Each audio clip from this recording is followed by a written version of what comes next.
4 श्लोक 26 भागवत गीता। श्रोत्रादीनिन्द्रियाण्ये संयमाग्निषु जुह्वति शब्दादीन् विषयान् अन्या इंद्रियाग्निषु जुह्वति। अनुवाद।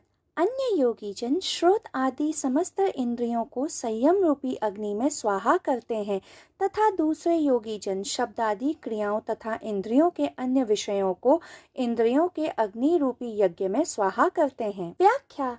इस श्लोक में भी योगेश्वर श्री कृष्ण ने 2 प्रकार के योगियों की बात की है। पहले क्रिया योगी जो अपनी इंद्रियों पर संयम कर लेते हैं तथा इंद्रियों तथा उनके विषयों के बीच जो सेतु है उसे ध्वस्त कर देते हैं। दूसरे हैं भक्ति योग का अनुसरण करने वाले जो इंद्रियों को विषयों की ओर जाने देते हैं। वे विषयों को भोगते रहते हैं किंतु जो इंद्रियों को भोगने तथा लिप्त हो जाने के बीच का सेतु है उसे वे ध्वस्त कर देते हैं।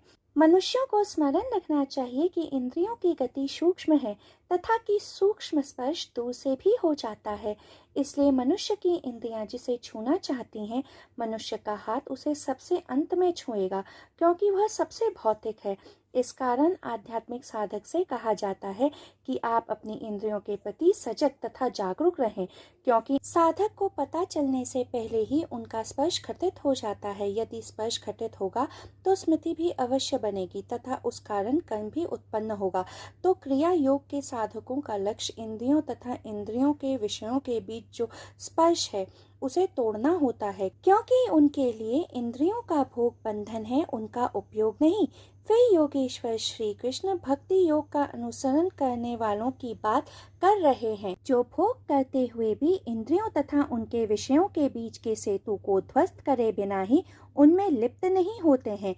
यह और भी कठिन तथा सूक्ष्म प्रक्रिया है क्योंकि इसको करने के लिए साधक को भोगने के समय इतना सजग तथा जागरूक रहना होगा कि वह स्वयं को उस भोग से विलग कर मात्र एक साक्षी बन जाए। जब साधक की व्यक्तिगत चेतना जागरूक होकर उसे भोग करता हुआ देखती है तो तत्काल ही इंद्रियों को भोगने तथा उनमें लिप्त हो जाने के बीच में जो सेतु है वह ध्वस्त हो जाता है।